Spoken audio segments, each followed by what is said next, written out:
baga. Kasi si Pangulong Duterte, nocturnal yan eh. Gising yan sa gabi, tapos sa umaga, medyo late na yan nagigising. Tapos nag-iikot yan sa gabi, nagpapanggap na taxi driver. Minsan naman nagdadrive ng motorsiklo, umiikot sa buong Davao City para masiguro na everything is in place, everything is in order. At dahil nga si Pangulong Duterte ay may kamay na bakal, yung mga tao sa Davao, takot, yung mga kriminal na takot nang pumasok sa Davao, at yung mga tao naman sa Davao ay malayang nakakapamasyal, malayang nakakakilos. Galing-galing, di ba? Kumita ng sobra yan sa taong bayan. Kumita ng sobra yan sa taong bayan. At sa dami ng magagandang syudad dito sa atin, medyo nakita ni Mayor Isko yung style na yon ni Pangulong Rodrigo Duterte na ang laki-laki ng Davao. Ang problema ng Davao mga terorista, komunista, drug lord, mga mag-snatcher, magnanakaw, akyat bahay, rapist, lahat na. Sa Maynila kasi, ang problema lang nila, kahirapan, mandarambong, ganyan. Kaya medyo magugulo tao sa Maynila. Pero sabi ni Isko, kung kaya ni Pangulong Duterte sa isang malaking syudad na may mahirap yun kapag ang kalaban mo terorista at saka komunista. Mahirap yun pag ang kalaban mo NPA at saka ISIS, Abu Sayyaf. Hindi ba? Kaya ngayon, dyan sa Maynila, sabi ni Mayor Isko, kaya ko rin yan. Mas maliit ang Maynila. At saka ako naman ay taga-Tondo. Ako naman ay kabisado ko likaw ng bitukan ng tao. Alam ko pangangailangan ng tao. Ginawa rin ni Mayor Isko sa kanyang nasasakupan. Unang 3 taon, nagkaroon pa ng pandemic yan naging hands-on si Isko ng pandemic. Nakita nyo? Kaya sumikat si Isko kasi naging hands-on siya. Alam mo yung ginagawa ni Isko na pupunta sa isang lugar, magagalit, magmumura. Kitang-kita yun. Mabenta yun sa masang Pilipino. Kaya si Isko minahal ng mga taga Maynila. Tingnan nyo, kahit na maraming apektado kay Mayor Isko doon sa mga kamay na bakal style niya, yung pagsa-sidewalk clearing. Binoto pa rin siya ng taong bayan. Bakit? Kasi nga alam nila sa ikabubuti. Pero alam na nga nung iba dyan sa Maynila na si Isko tatrabahuhin lahat yung mga sidewalk na yan na lumalagpas hindi pa rin nila nilinis. Ayan tuloy, naapektuhan sila ng mga sidewalk clearings ni Isko. Pero wala kang maririnig sa mga taga Maynila na nagre-reklamo sila. Kasi alam nila na yung ginagawa naman ni Isko ay para sa ikabubuti ng tao. Kaya makikita mo, di ba, si Isko, yung mga ginagawa ni Isko na pagmumura, pupunta rito, tapos pinapahiya yung mga kriminal. Gustong-gusto ng tao yan. Kaya sumikat si Isko. Sinong unang gumawa niyan? Pangulong Duterte. Kung matatandaan nga ninyo, noong si Pangulong Duterte, dito daw yun sa may Mandaluyong sa may Mandaluyong daw yun. Sino ba mayor ng Mandaluyong nun?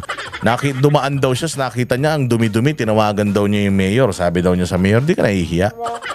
Di ka nahihiya, dumi-dumi ng syudad mo. Tapos simula daw nun, naglinis yung syudad na yun. Si Isko naglinis sa Maynila, lahat na. Naglinis ang Pasig, lahat naglinis. Tapos meron pang isang mayor yung namatay dyan sa may Batangas. Di ba? Yung ipinaparada niya yung mga nauhuli niyang mga adik. Galing, di ba? Lead by example.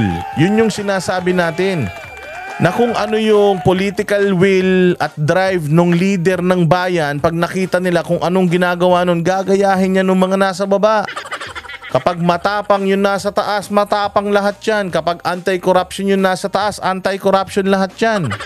Kapag nakikita nila na nagtatrabaho yung boss sa taas, lahat sila magtatrabaho. Tingnan mo ginawa niya sa Boracay. Dumi-dumi ng Boracay. Anong ginawa niya? Luminis. Anong ginawa niya sa Dolomite? Anong ginawa niya dyan? Luminis dyan sa Ross Boulevard. Kahit pag umuulan, dumadami pa rin yung basura, nalilinis pa rin. Hindi na siya yung katulad noon na tambakan talaga ng basura at hindi na nalilinis. So lahat ng mga mayors during PRR this time, gumalaw. Lahat ng mga mayors noon aktibo. Lahat ng mga mayors noon wala kang maririnig na korupsyon. Yun lang. Ngayon lang natin naririnig yung mga ganyan-ganyang korak-korakot. Kaya nga, mga bossing, nakakasama talaga ng loob na si Pangulong Duterte being the person, being the president that he was during that time, nakakalungkot na ipinadala natin sa ibang lahi, nakakulong ngayon doon, na hanggang ngayon hindi pa nagsisimula yung kaso, hindi nila alam kung anong ikakaso nila. Na dito sa Pilipinas, kasapakat ang mainstream media, puro paninira, 30,000 daw ang namatay, pero 3 counts lang ng murder, at kung bibilangin mo yung mga di umanong naapektuhan nung kanyang DDS, nung war on drugs, kung titingnan mo, hindi lumagpas ng 40. Di ba? Kaya nga maganda yung napakaganda nung speech ni Senator Bato kanina, at saka ni Senator Robin pala, sorry. Yung speech ni Senator Bato kasi kanina medyo nakulangan ako kasi binabasa tapos medyo parang parang hindi galing sa puso. Ewan ko nga kung bakit ganun. Ako kasi kapag dating kay Pangulong Duterte, lagi ako kasing may mga speaking engagement. Sabi ko nga sa inyo dito sa atin, pag tama palakpakan, pag mali babanatan natin. Ako kasi kapag may mga speaking engagements ako, halimbawa, para kay Pastor Apollo Kibuloy, talagang kaya kong magsalita ng walang listahan. Kasi alam ko kung ano yung nilalaman ng puso at isip ko patungkol kay Pastor Apollo Kibuloy at saka patungkol kay Pangulong Duterte. So ako kapag mag-speech ako, katulad niya no nakaraan, 'di ba? Nag-speech ako for PRRD diyan sa may sa may Bacolod. Although napakaikli lang, pero nailabas ko yung pinaka-mensahe na aking gustong iparating doon sa mga nasa Bacolod. And kanina kasi, nung pinapakinggan ko yung privilege speech ni Senator Bato, actually, yun, biglaan daw, yun, nagulat sila. Kung parang nag-motion sila, o nag-resolution sila, na with all the yung reasons nila o yung kanilang mga rason, gusto nila, nagre-request sila sa pamunuan ng Senado na gumawa ng resolusyon at mag-request na tayo ng interim release kay Pangulong Duterte kahit na hindi na dito sa Pilipinas, kahit na doon na lang sa Hague. Sa isang bahay doon. Para kung halimbawa kailangan siya, mabilis siya. Kasi napakahirap talaga na si Pangulong Duterte mag-isa sa kanyang kwarto. Lalong-lalo na, he's turning 82. 81 na siya. O 80. O hindi ba? He's turning 81 or 82. So napakadelikado na 'yon. Maganda rin sinabi ni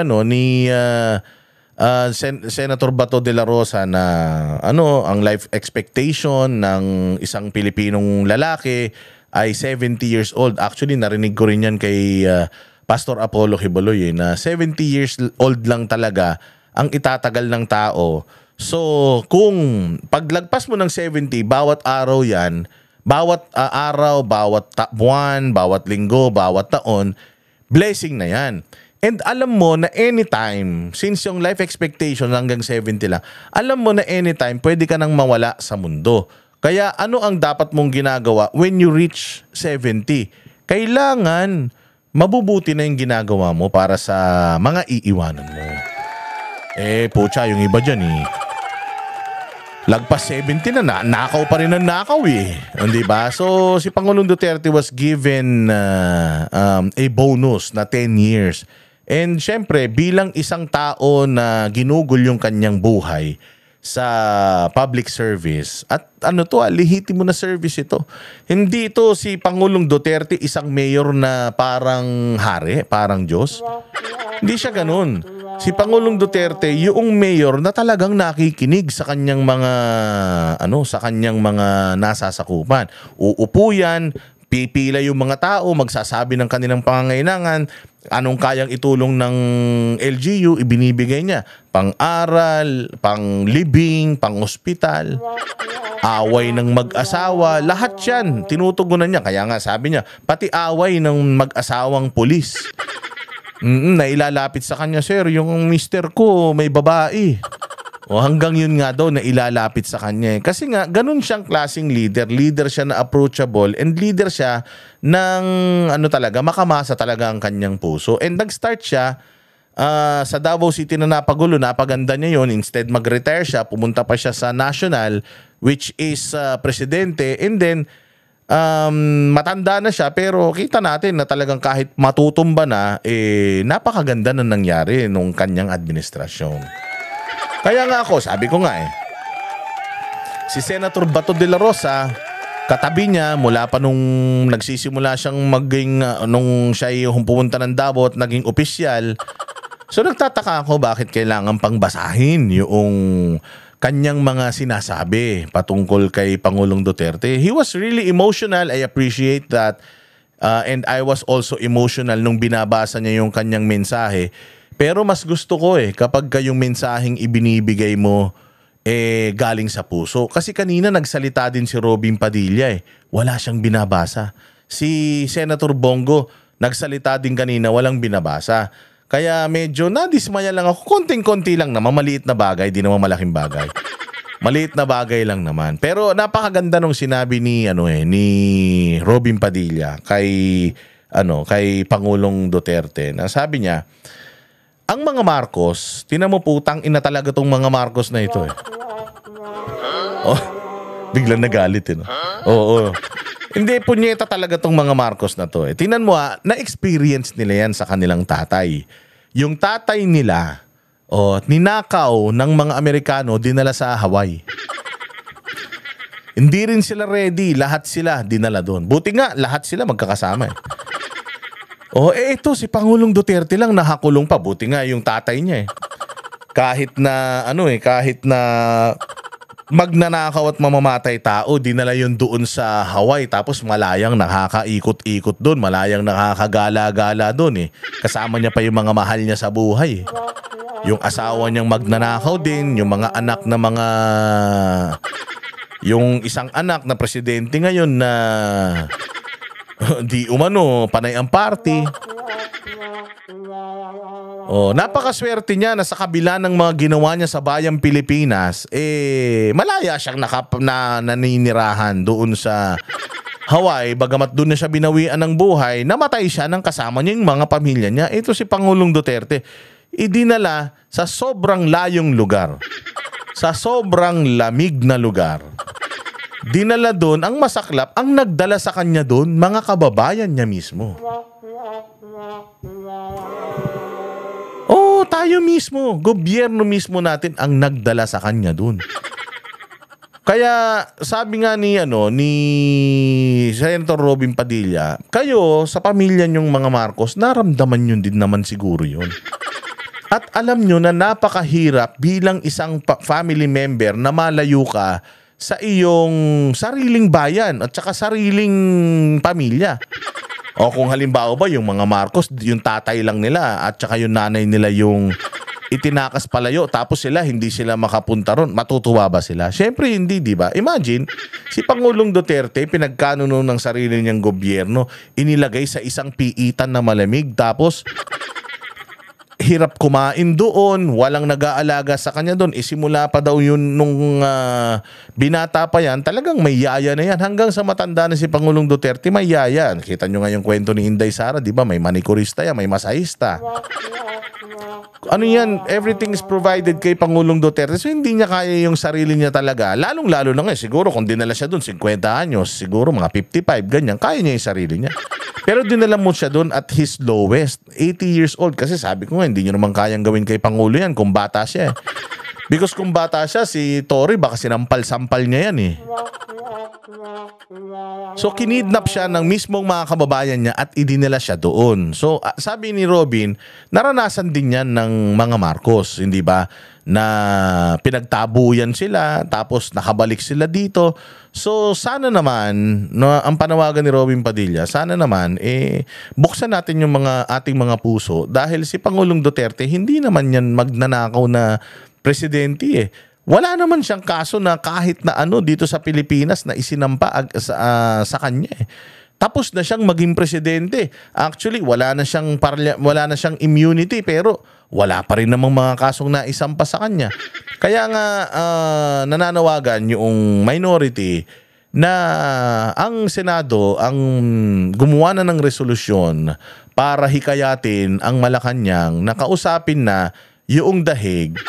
At since hindi pa naman nagsisimula yung hearing at hindi naman siya tatakbo, sana, anuhin naman siya, bigyan naman siya ng konting, kumbaga pabor na hindi naman kalabisan. Lumabas lang ng detention facility at makasama niya yung mga mahal niya sa buhay, araw-araw, unlimited. Diba? Kasi maganda ang ginawa ni Pangulong Duterte sa bayang Pilipinas. Napakaganda ng mga ginawa ni Pangulong Duterte. Sa totoo lang, kung maraming ginawa si Pangulong Duterte na kasalanan nung panahon niya, kalaban niya ang komunista, kalaban niya ang mga dilawan, kalaban niya ang mainstream media. Sana, kung maraming ginawang kabalbalan si Pangulong Duterte, lalong-lalo na kung flood control, sinasabi nila na nung panahon niya, marami ring flood. Anak ng tinapay, kung kurakot ang gobyerno ni Pangulong Duterte pagdating sa flood control, sana ang dami-dami nilang reklamo during that time. Wala Hindi sila nagrereklamo, talagang bukod tangi ang nirereklamo lang nila is yung kanyang pagiging kamay na bakal pagdating sa peace and order sa war on drugs. Parang si Inday Sara din, tingnan ninyo. Napakarami ng mga resibo ng pagnanakaw nito ni Zaldico, ni Romualdez, ni Bongbong. Ang dami-dami na nilang pagnanakaw. Simulan natin kay Bongbong.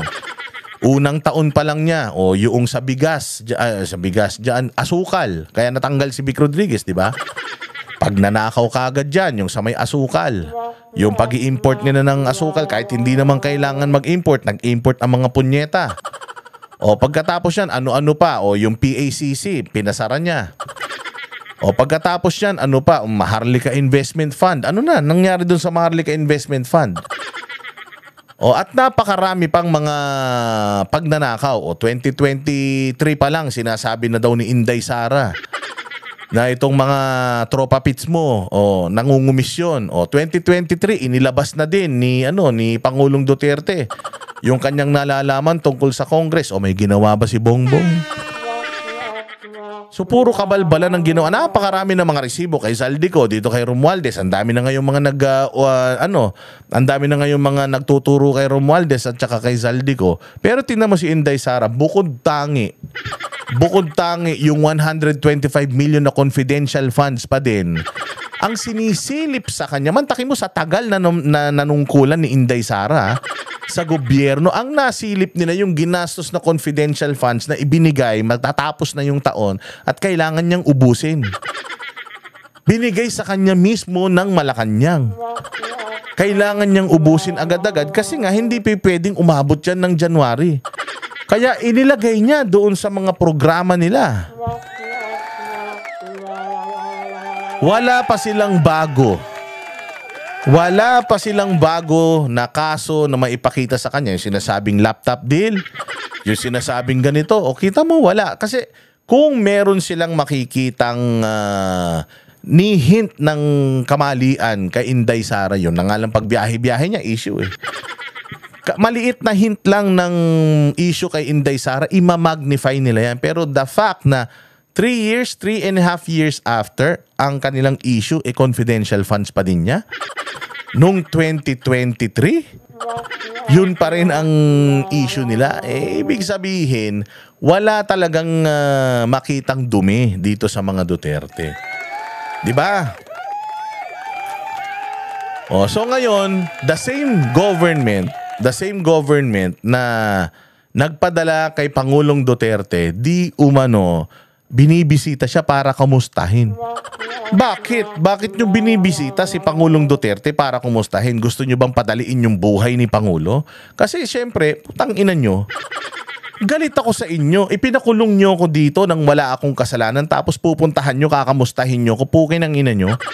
Kung ako lang meron akong baril, babariling ko kayong lahat para magkaroon ako ng rason para makulong dito Pero di ba pang-aasar yan, medyo vulnerable na yung stage ni Pangulong Duterte.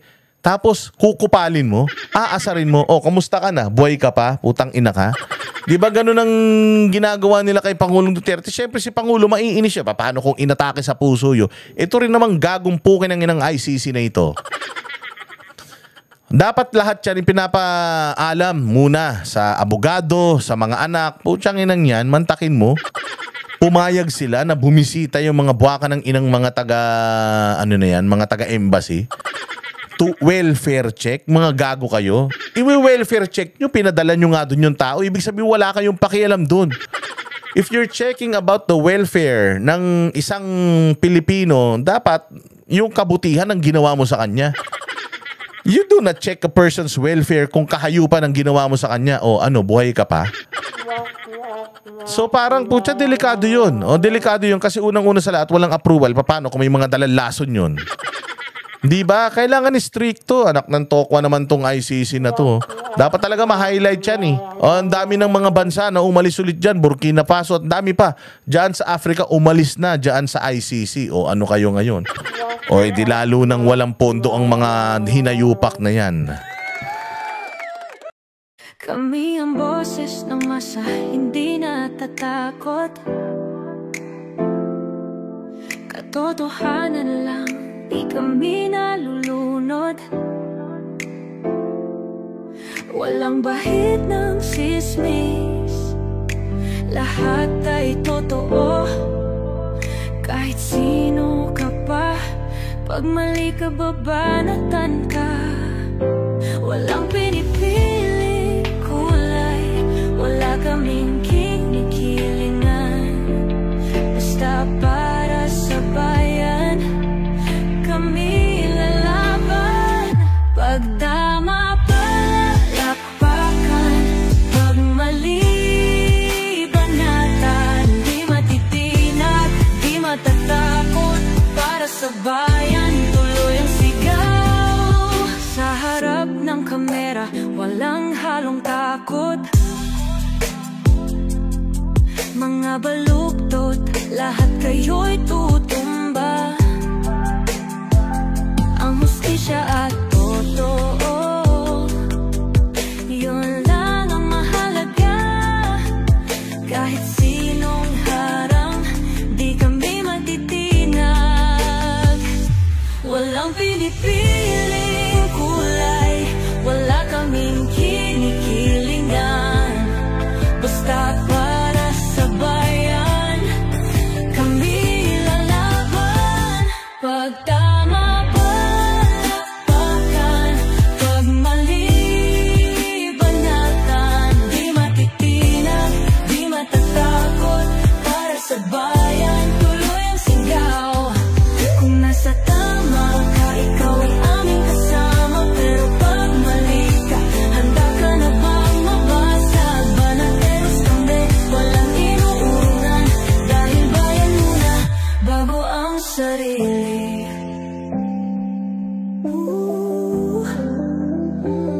Bago ang sarili.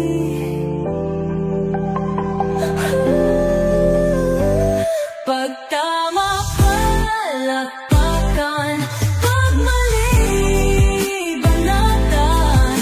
Banateros ang sigaw, katotohanan ang